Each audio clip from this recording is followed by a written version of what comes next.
Algo Prestado, un podcast del diario AR con Tamara Tenenbaum.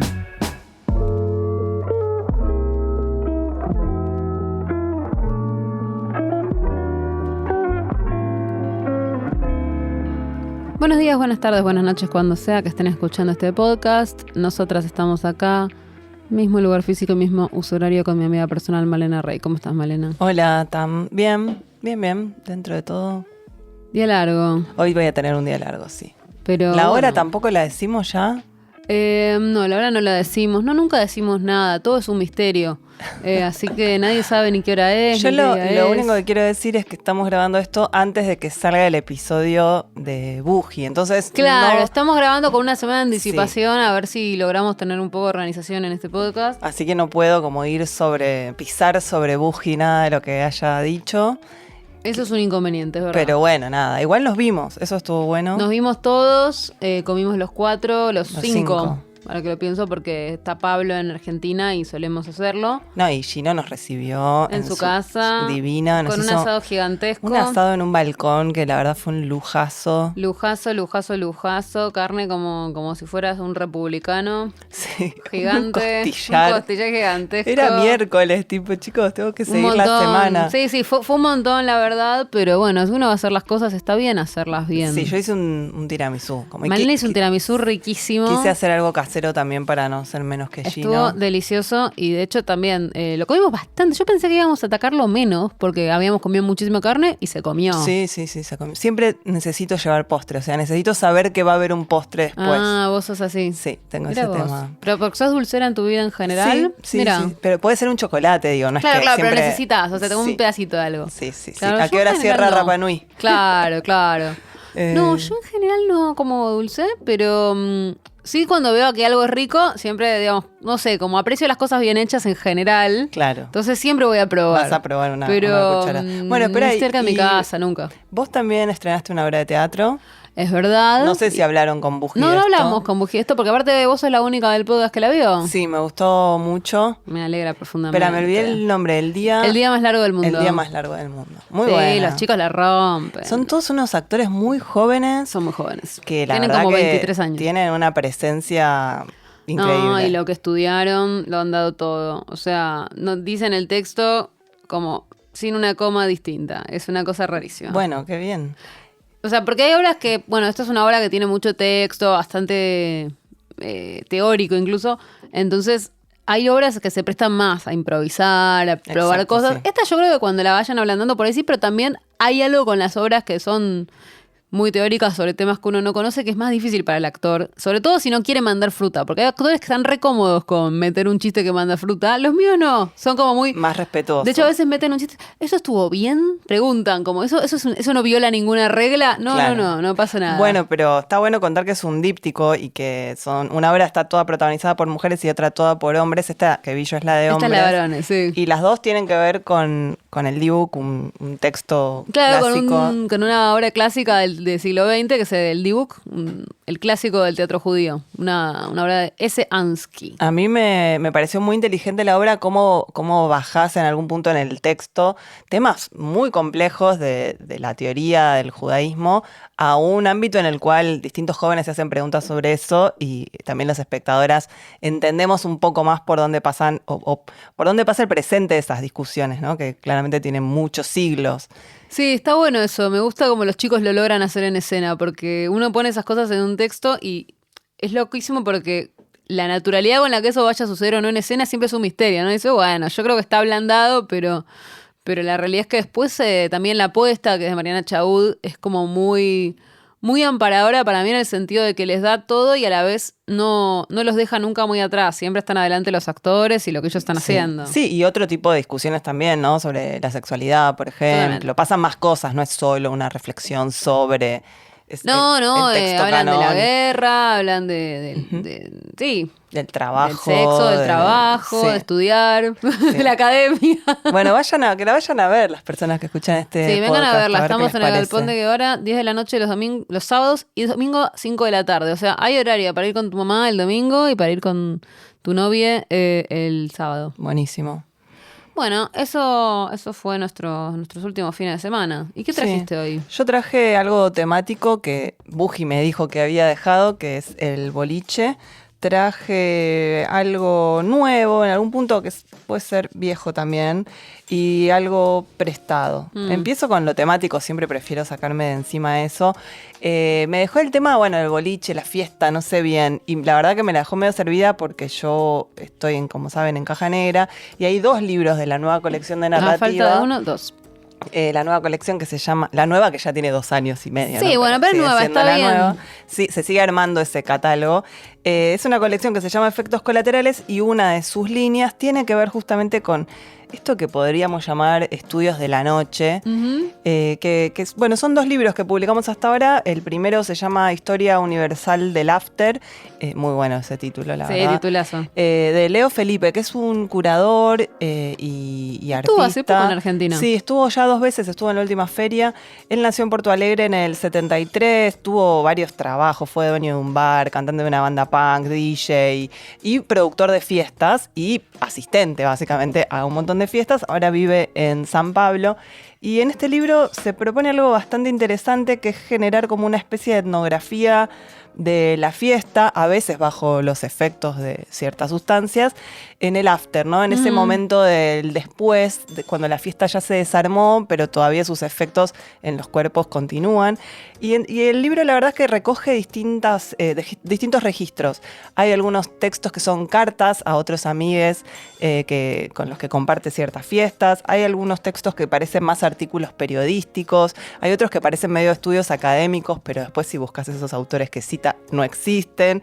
Y hay incluso una taxonomía de las drogas, un cuadro sinóptico. Sí, ese lo vi. En donde él, digamos, jerarquiza ciertas drogas en relación a ciertas teorías y la historia de las ideas. No sé, la cocaína y el psicoanálisis, por decir algo, ¿no? Como Freud tomando Merca, o el MDMA y la fenomenología, la ketamina y el postestructuralismo. Bueno, todo esto él lo explica un poco por qué, también explica por qué deja fuera el LSD.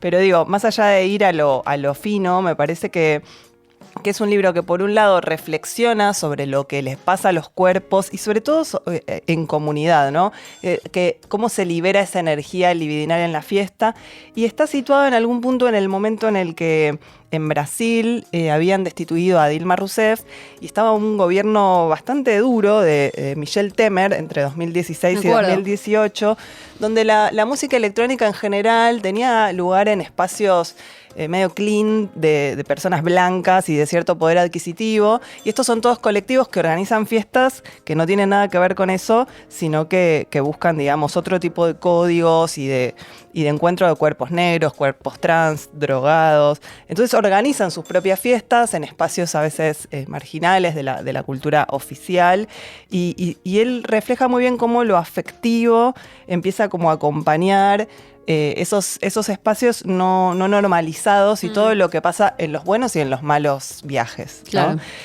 A mí me gustó mucho, y cuando él vino a presentarlo, que vino con un gran número de amigues, estuvo muy bueno, como que él no se movía solo, se movía en esa comunidad.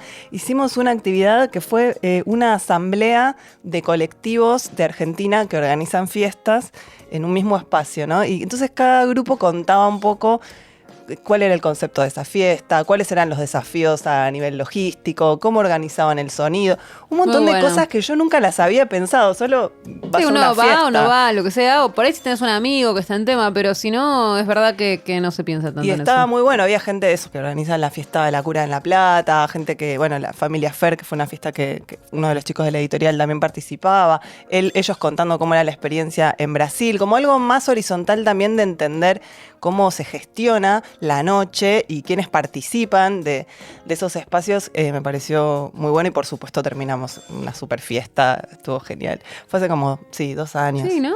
Sí, 2 años, hacía mucho calor. Bueno, y traje el segundo libro, que un poco lo comentó Gino, pero que la verdad es que para mí un poco se complementan, este de Leo Felipe, Historia Universal del After, con Raven, de Mackenzie Wark. Mackenzie Wark, ya creo que hemos hablado de ella, es una escritora y teórica trans, una persona que nació en Australia y que transicionó bastante grande, pasados los 50 años, y que vive en Nueva York hace mucho tiempo y que está escribiendo ahora sobre las subjetividades trans en distintos espacios.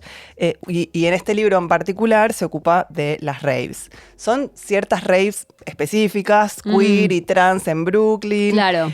post-pandemia, en espacios a veces industriales abandonados o no del todo habilitados.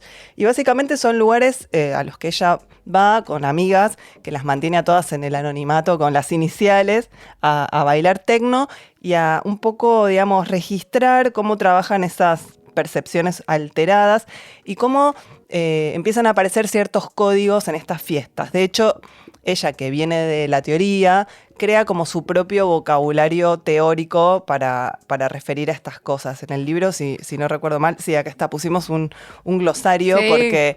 porque justamente inventa conceptos a partir de la experiencia de estar en la fiesta, ¿no?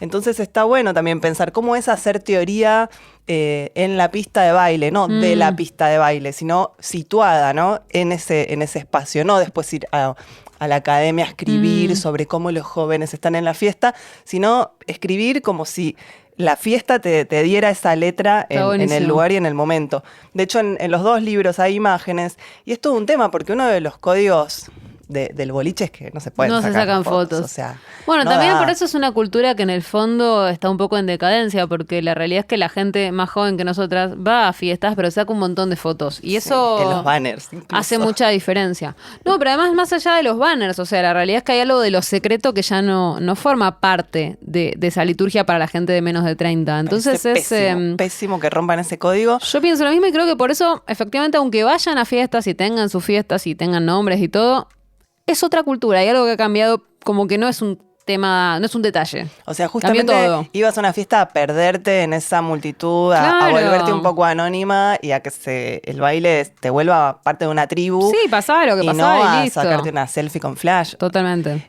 Y algo de lo que pasa en la noche, que quede en la noche, ¿no? Y que ahí los cuerpos, eso, se atienen a los códigos de esa fiesta en particular. Bueno, una pena. Espero que lo reconsideren las jovencitas y jovencitos ravers de hoy por hoy. Pero bueno, me interesaba traer estos dos libros como puntapié para que sigan sus propios estudios de la noche. Me gusta. Estudios de la noche, entonces, como nueva disciplina. Claro. Eso fue lo temático. ¿Qué más trajiste? Sí.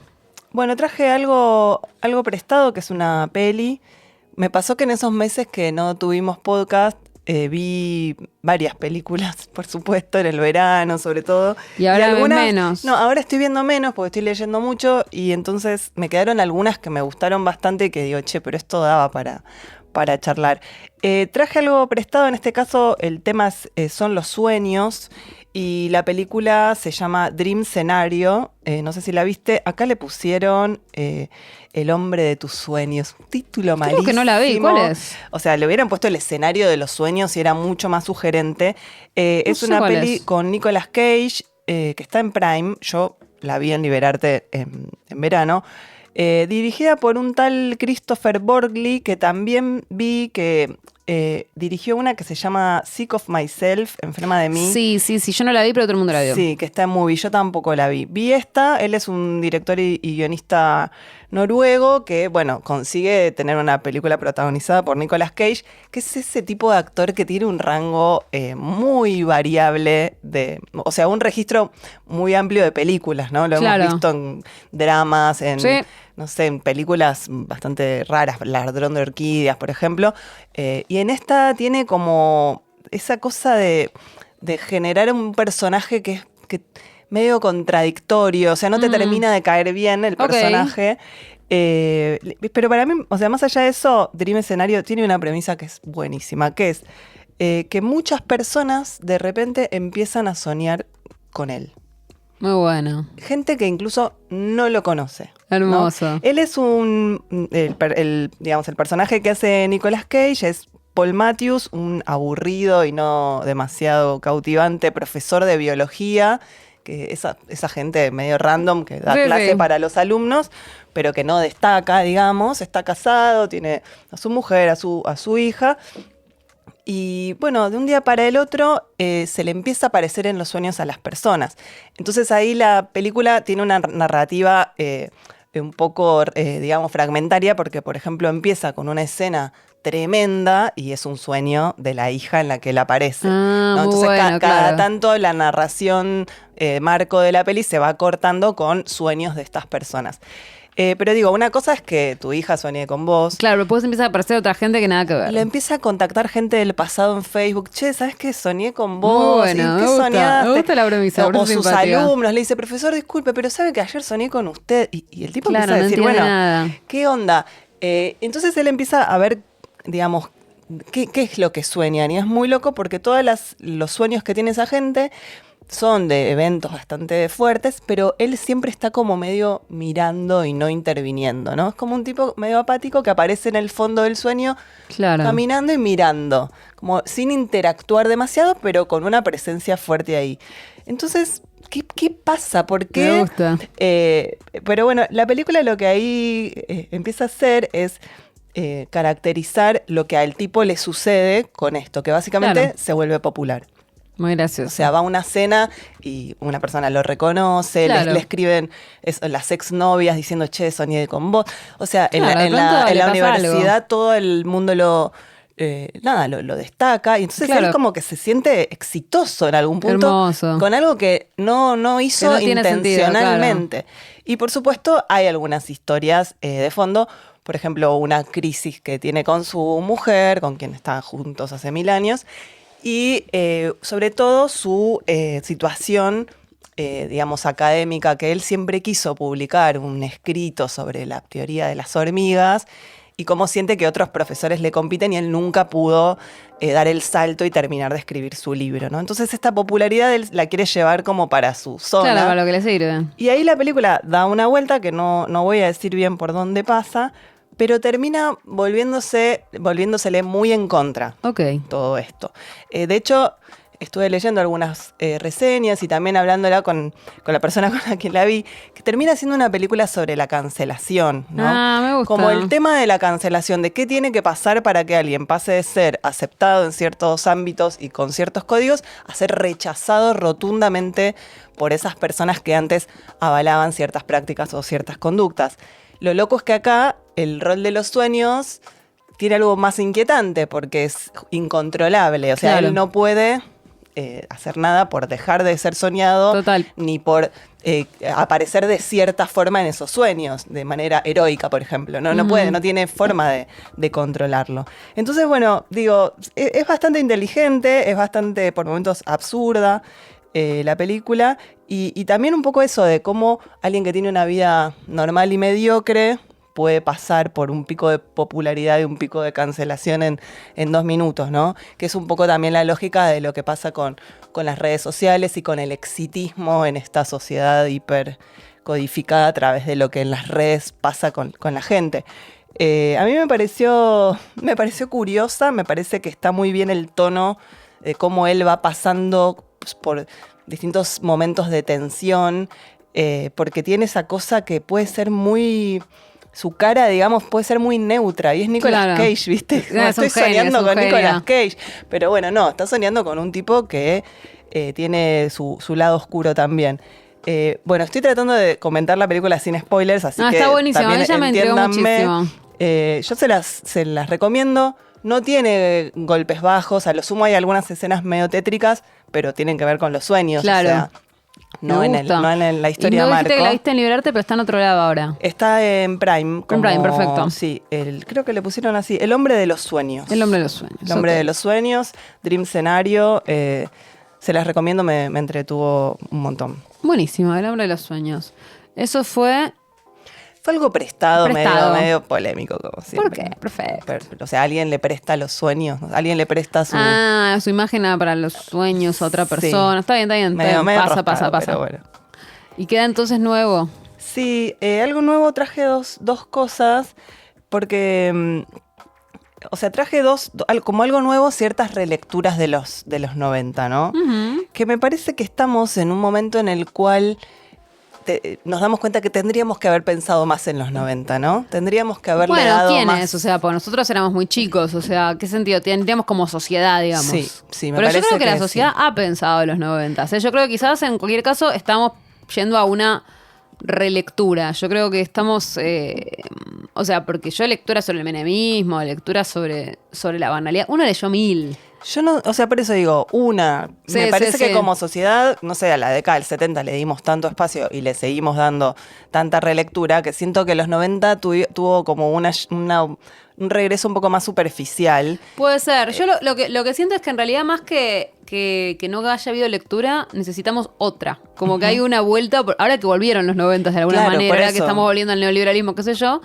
La pregunta es, ¿qué nos tiene para decir incluso sobre la época que vivimos nosotros, ¿no? Si hubiéramos tal vez reflexionado más sobre las consecuencias de ese neoliberalismo o de la farandulización de la política, no sé, ciertos total. aspectos que se continuaron mucho en las Total. décadas siguientes y no nos detuvimos a evaluar qué consecuencias traía, hoy por hoy ya llegamos, como ya estamos con el quilombo, ya estamos metidas de nuevo en el barro y no tenemos, siento, la suficiente elaboración de todo eso.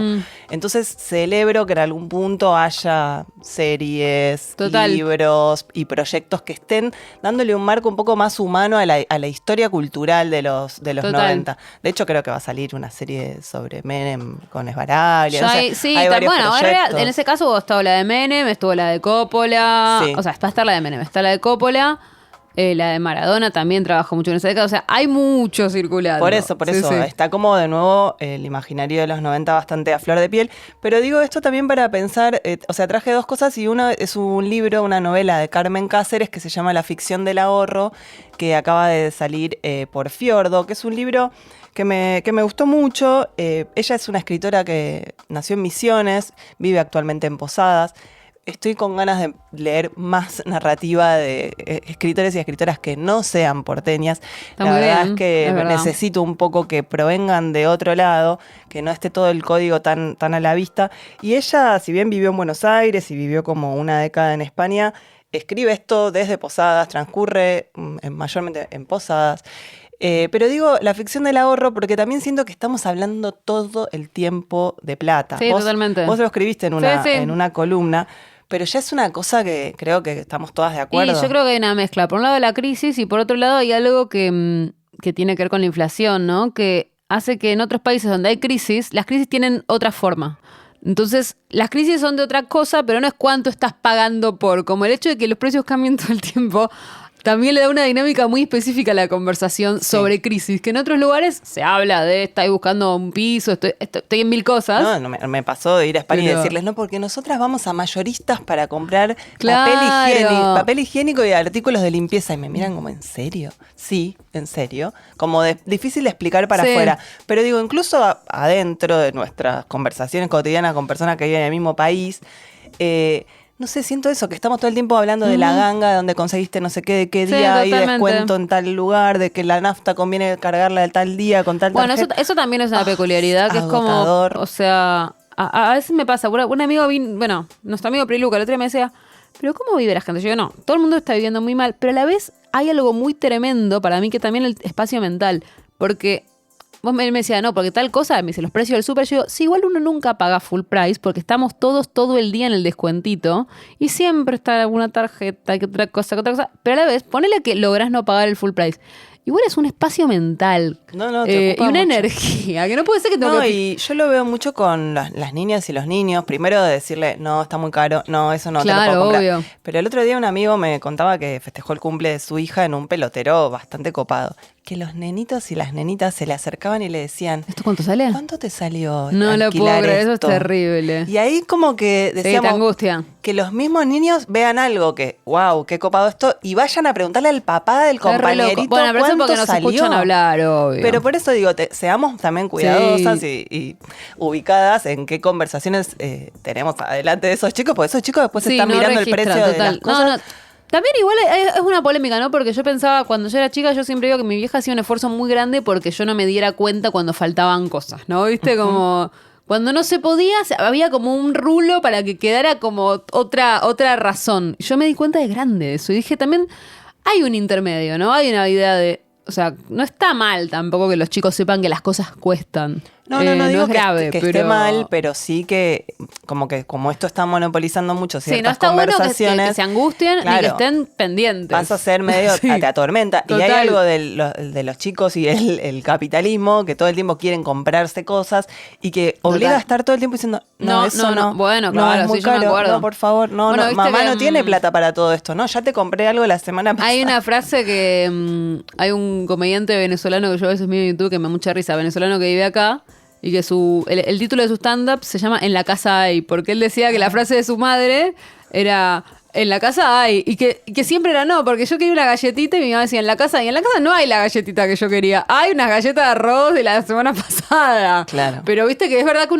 la frase hay en casa, tenés en casa esto. Pero es cierto que a fines de los 90 pasaba mucho eso de que gente que había tenido un estándar de vida Exacto. alto y de repente quebraba o se Totalmente. empobrecía, disimulaba permanentemente. Sí, estaba la lógica del disimulo. Cuando Sí. salieron las segundas marcas o terceras marcas, que no estaba más la coca, pero ponían otra gaseosa para Sí, que o a siga medida que siendo fue como gaseosa. sucediendo la cosa de las tarjetas, porque antes no era tan común tener tarjeta, y entonces gente que se empezó a endeudar un montón para seguir manteniendo un estilo de vida que no podía mantener, Sí, total. etcétera. Bueno, en este sentido, en este podcast hablamos del diario del dinero de Sí, Rosario Blefari, totalmente. que es muy interesante la relación de las artistas con la vida cotidiana y cuánto te salió gastar eso o cuánto te tardan en pagar algo Sí, que hiciste. totalmente. Bueno, por eso digo que La ficción del ahorro, la novela de Carmen Cáceres, está muy bien, tiene muy buen timing porque nos hace acordar de cosas y a la vez pone ciertas reflexiones a circular, ¿no? Pero es una ficción. Sí, es una ficción, entiendo que con componentes autobiográficos, que está narrada en dos tiempos.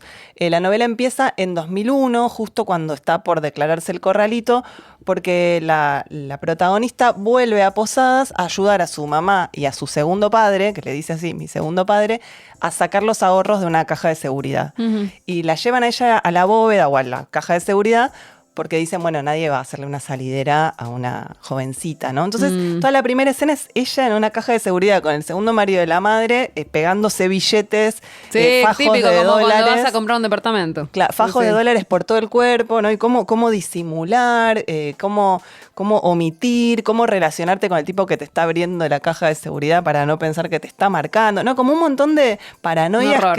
que vienen por ese lado. Entonces aparece como todo ese tema de, bueno, ¿y este ahorro que estamos sacando? ¿De dónde viene? ¿Para qué lo tenían? No entendés bien durante la novela, hay toda una pregunta sobre eso. No entendés por qué quieren sacar ese dinero, entendés que es claro. por el corralito. Tampoco entendés bien para qué lo van a usar, si lo van a poner a resguardo en una casa, si eso es más seguro que un banco, o si ya tiene otros fines.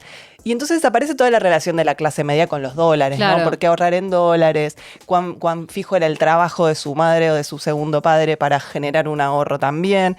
Entonces, digo, el segundo tiempo de la narración es cuando se va a mediados de los 90, al momento en el que se forma esa familia ensamblada y también las costumbres burguesas como... o de clase, bueno, tienen que juntarse, ¿no? Su madre, ella y su hermana, con el segundo marido y otra chica que viene de otra casa a la que siempre le compraban juguetes. Claro. Y pasa a vivir con dos chicas más grandes que saben que eso no es algo que va a suceder todos los días, que te van a Claro. comprar tu capricho, ¿no? Y está muy bien cómo eso tiene lugar, bueno, en Posadas, cómo se relacionan con el barrio, con los demás vecinos. Y un poco eso, ¿no? Cómo en los 90 todo esto circulaba como el ahorro generando imaginación. Está muy bueno como ella dice un poco eso, que el ahorro moldea la imaginación, porque vos estás, cuando pones un ahorro a guardarse, estás ya proyectando a dónde te va a llevar, qué vas a hacer con eso, es como ubicar la zanahoria Total. más adelante. En algún punto ahorrar es también vivir en el tiempo en el que ese ahorro se va a acumular y lo vas a usar como moneda de cambio para algún bien material. Bueno, entonces hay una vuelta con eso en la novela que por supuesto no pienso revelar, que tiene que ver con eso, con para qué estamos acopiando esto, para qué nos va a servir, qué tipo de Total. tranquilidad o de intranquilidad nos da, porque por un lado te da tranquilidad tener un ahorro, pero salir del banco con la Sí, plata sí, es de las sí. cosas de más No, paranoia. y además también en general ahorrar para las personas que no somos ricas implica también privarse de algo en el presente, ¿no? Como también hay una filosofía ahí que es como, bueno, uno se priva de algo, ¿para cuándo? ¿Para qué? Pensando en qué, Sí, ¿no? total. Es que ella dice eso, que la historia del ahorro es en algún punto generar una fantasía familiar, de que eso Claro. te va a llevar a bueno, eso. Sí, hay una idea como de planificación. Claro. Sí.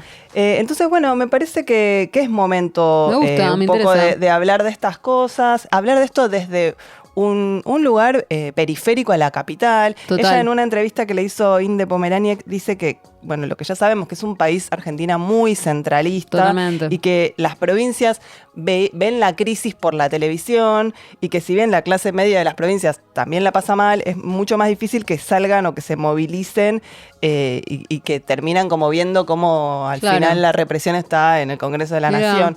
Entonces ella dice un poco, bueno, habilitemos a ver qué pasa Está cuando bueno. hablamos o cuando situamos este tipo de relatos en otros territorios. Me gustó mucho y me trajo también la idea de contarles de un proyecto que se llama Museo de los 90, que están armando algunas personas, una es Julieta Fradkin, otra es Carolina Andretti, otra es Florencia Estafora, pero que la idea es que no tengan nombres detrás, sino que estén pensando juntas una idea de museo como de conversación. Es una especie de museo sin sede. Eso me parece algo muy bueno. Básicamente es un proyecto que toma un lapso más amplio de los 90, consideran la década del 90 desde el 89, cuando asume Menem su primera presidencia, hasta el 2001, cuando cae de la Rúa.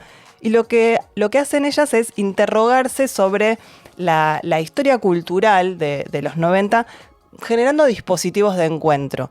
Pueden seguirlas en Instagram, Museo de los 90, porque van generando activaciones en distintos espacios. Justamente lo que les interesa es conversar con las memorias que tenemos de los 90, con los objetos que guardamos de esa época. Es un museo colectivo que en cada una de las activaciones toman algún tema y, por ejemplo, se lo profundiza. Yo participé de 2 de estas.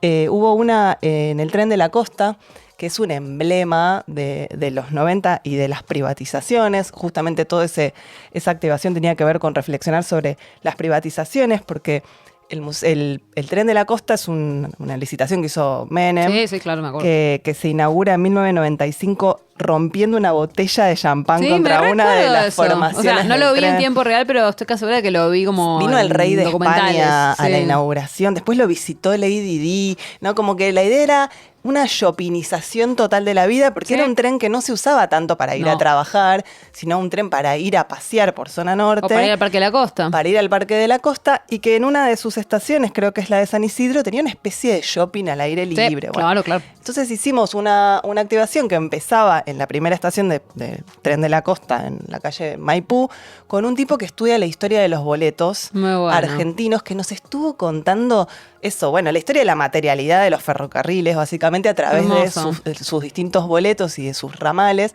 Después nos subimos, éramos 20 personas, nos subimos al Tren de la Costa, nos bajamos en esa estación y está en ruinas. O sea, la ruina del proyecto de privatización. Claro. Vuelta hoy, un lugar medio peligroso y lumpen. Y como ahora vemos eso, ¿no? Vemos las marcas de lo que fue ese ideal que terminó así como lo vemos.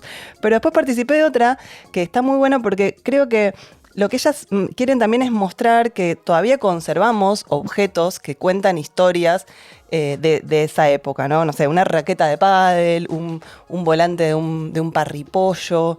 Yo fui a la última activación que se hizo en una imprenta que se llama Gloria Gráfica, en la que había una oficina de recolección. Entonces nos invitaban a llevar objetos que tengamos de esa época, los poníamos en una mesa, nos sentábamos de a 3 o 4 personas y ellas le sacaban fotos, lo filmaban y tomaban nota de nuestra memoria sobre ese objeto, o sea, de lo que narrábamos nosotras. Yo, por ejemplo, llevé la foto de mi viaje de egresados en Córdoba en el 96, ¿no? Una foto que vi 1000 veces, no sé, foto del viaje de egresado.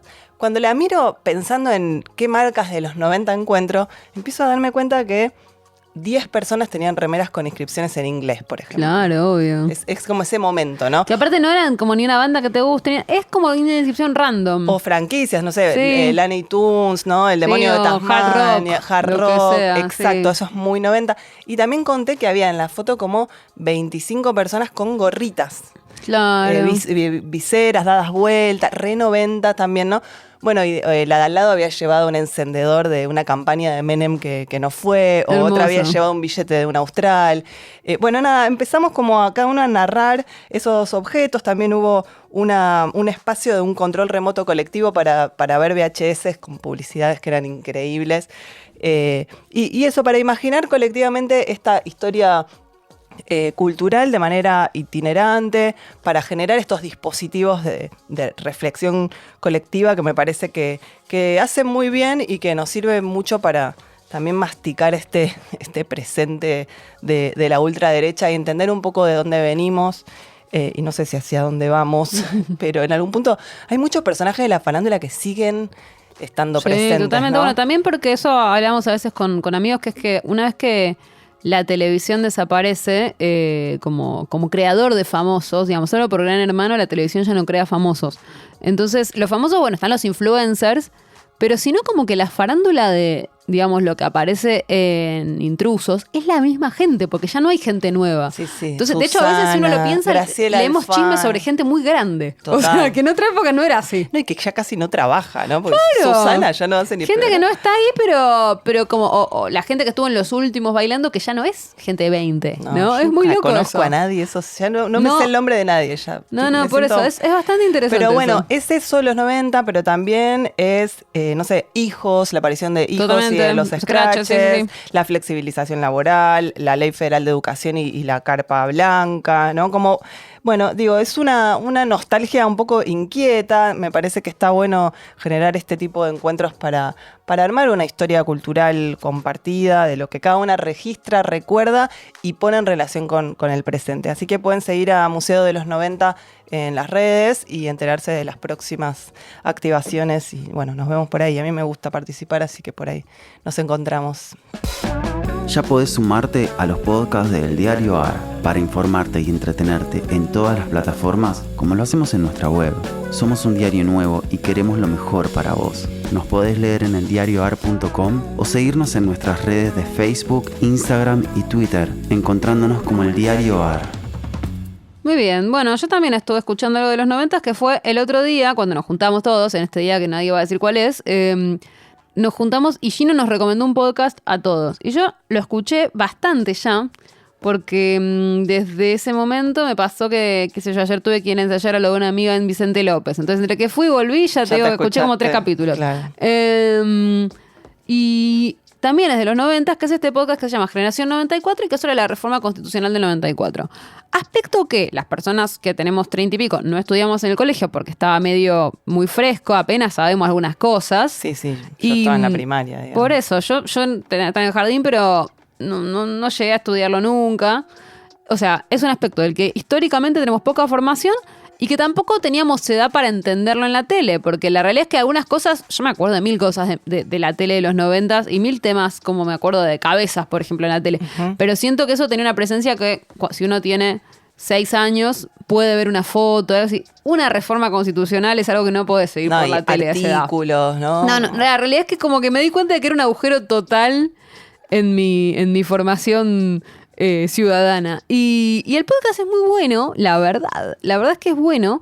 Estaba buscando el nombre del periodista. Son entrevistas. Son todas entrevistas en las que no hay como... No sé cómo explicarte, no hay nada. Generación 94. Generación 94 se llama. El conductor se llama Rodis Recalt, que es un periodista que...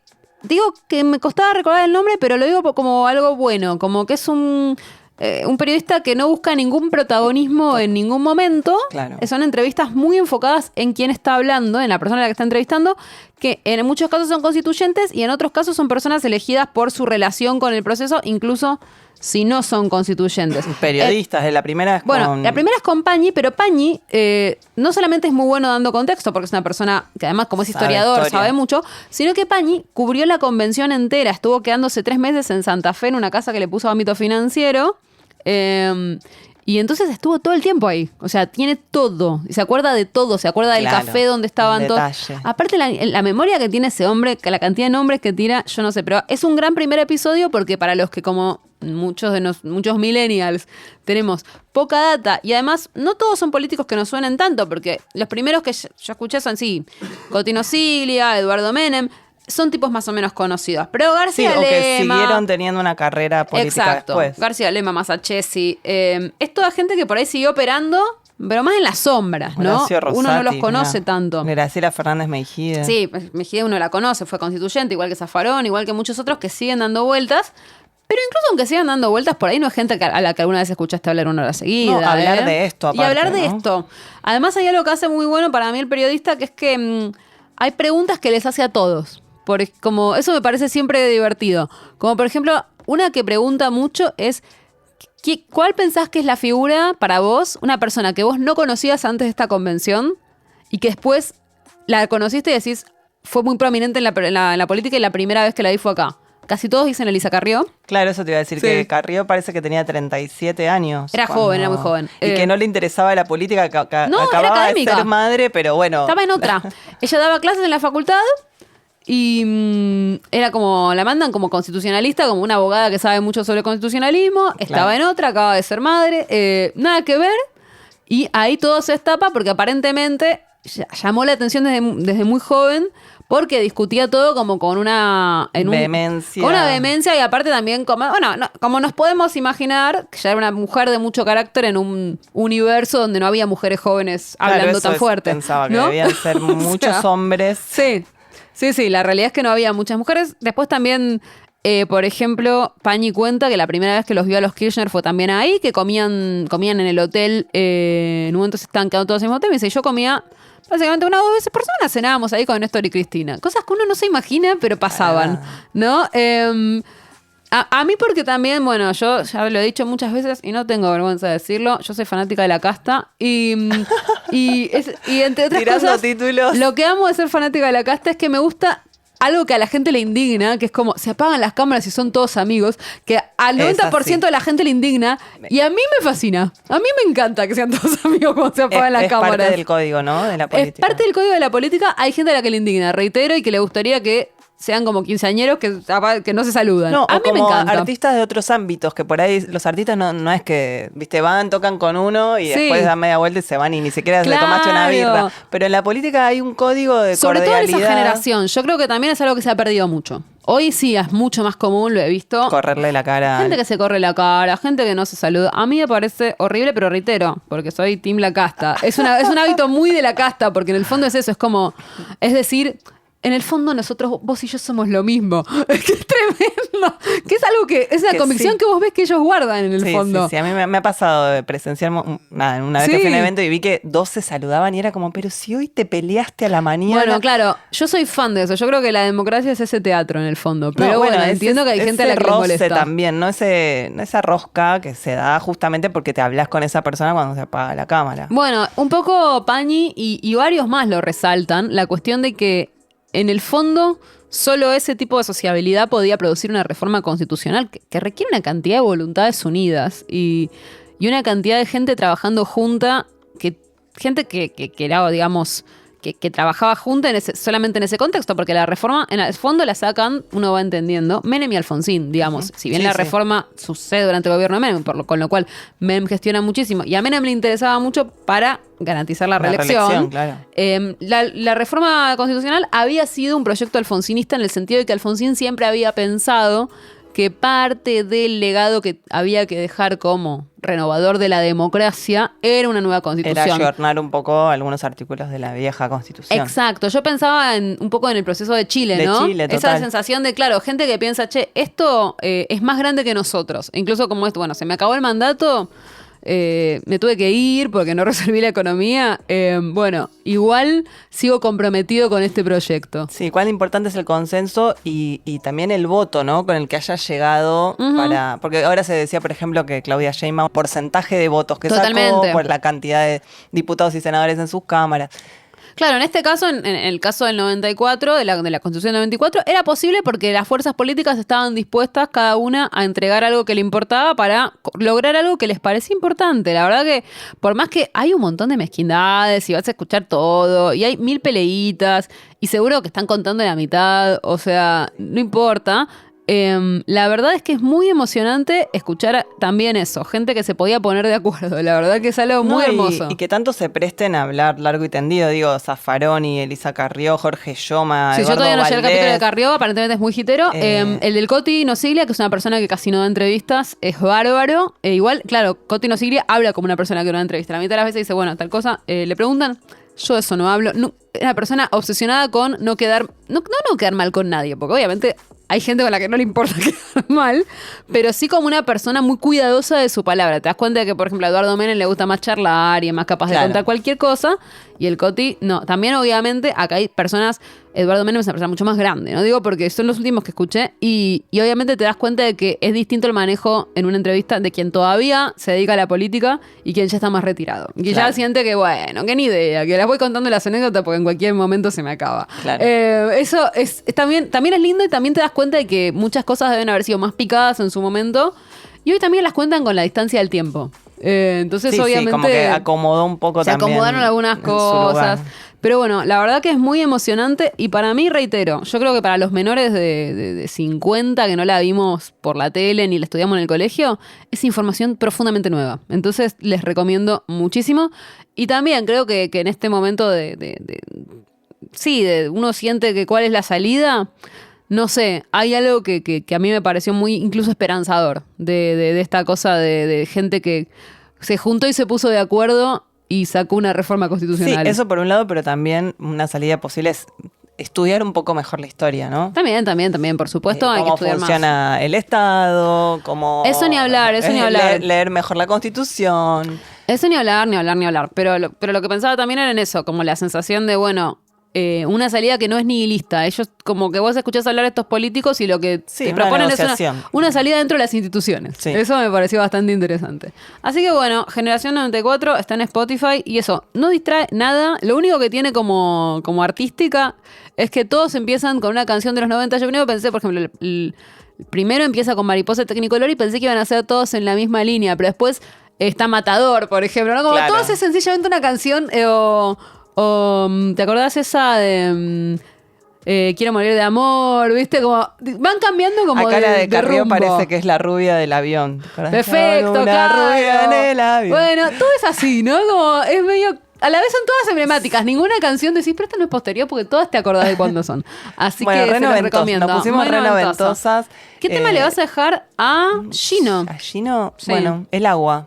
El agua. El agua. ¿Se van a quejar o no se van a quejar? Nunca se sabe. El agua pueden hacer lo que quieran con él. O sea, es lo más neutro que hay. Claro, Nunca se sabe. El océano, la lluvia, pero viste que acá historia se del agua mineral, no sé. Acá se quejan de todo, así que nunca se sabe. Bueno, nos vemos entonces la semana que viene con Gino y después, en un mes con Male.